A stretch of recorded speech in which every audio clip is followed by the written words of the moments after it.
पगली छोड़ के चलो जोनी ससुराल। ओही तो बरतिया गे पगली छोड़ के चलो जोनी ससुराल।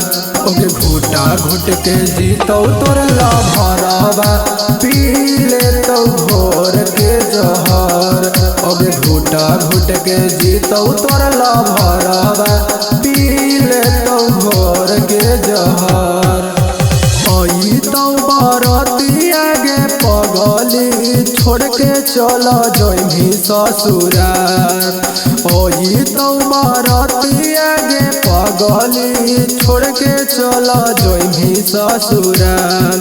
ओगे घुटा घुट के जीतो तोर लभरवा पी ले तो भोर के जहर। ओगे घुटा घुट के जीतो तोर लभरवा पी ले तो भोर के जहर।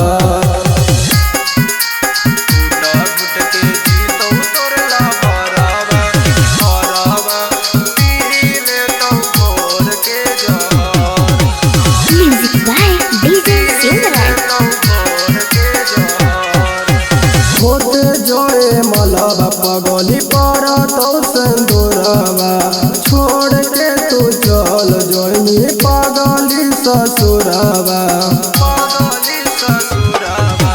होते जोए मलबा पगली पर तो सिंदूरवा छोड़ के तू चल जोनी पगली ससुरवा। सजल देहिया पर पगली पड़तौ जब पियवा के नजर।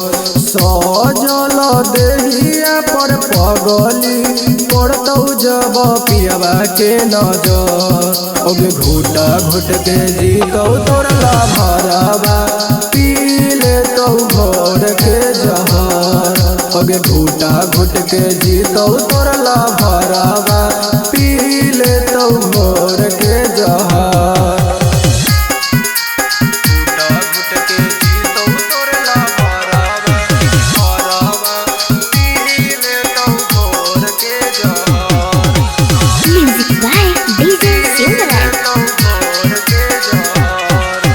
तोरा बिना नीक नहीं लागौ एको पल गे। होते भी हवा पगली जोई भी बदल गे।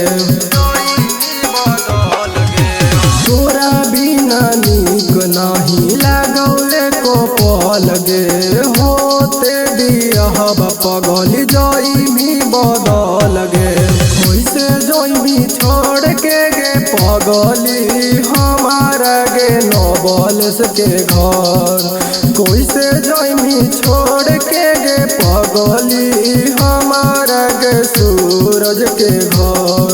ओगे घुटा घुट के जीतो तोर लभरवा पी ले तो भोर के जहर। ओगे घुटा घुट के जीतो तोर लभरवा पी